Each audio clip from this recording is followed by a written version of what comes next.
तीन तियां मेरियां कबूल को चौक रोटी पकाती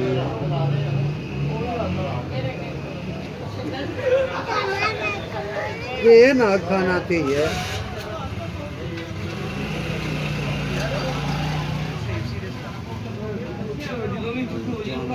ना कुछ गरीब जोगा कुछ नहीं थी शौक की बात ना गरीब ने मंग मंग थक जाना पुत्रा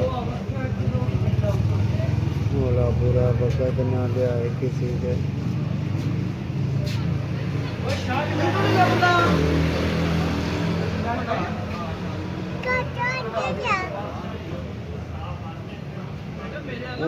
नी ना ये भागी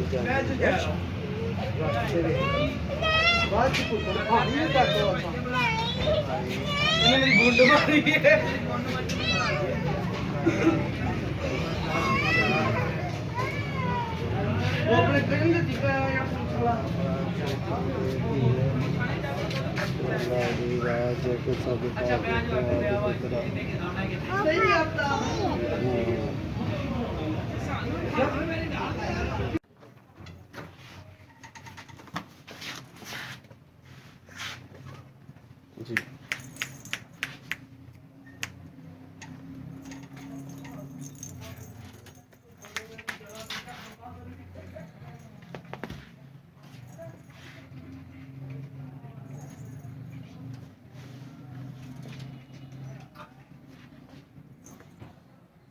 ये ब्लू आइज है,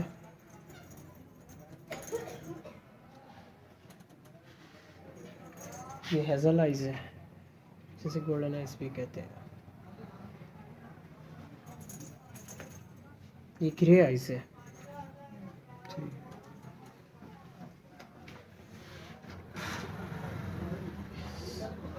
डायमंड आइज है। 10,000 रेट में करते हैं। ये तकरीबन आपको मिलेगा 12,000 रुपये में। ठीक है, पंच फेस है, ट्रिपल कोटेड है और ये भी है, ये क्रिया इसका हेजल आइज का पंच फेस है, ट्रिपल कोटेड है, 12,000 का ये भी है। ठीक है, इसके बाद आ जाता है सेमी पंच में आ जाता है ये 10,000 रुपये में ट्रिपल कोटेड है। और ये ब्लू आइज़ है, ये भी सेमी पंच है, ये भी 10,000 रुपये में। वो डॉल फेस है, थोड़ा सा है वो भी सेमी में, लेकिन वो आपको 850 में मिलेगा, वो 850 में 1,000 में।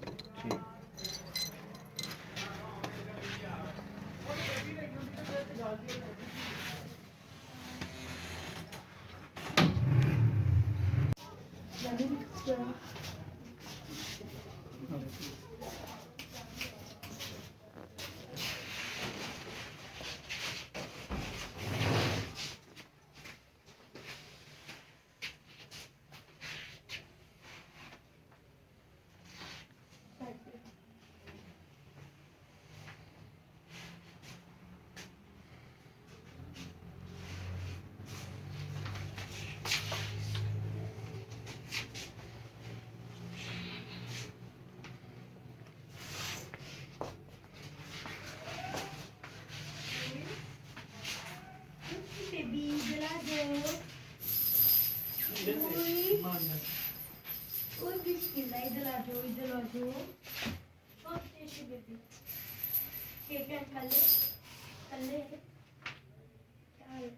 ठीक है, इधर आ जाए, इधर हो जाए।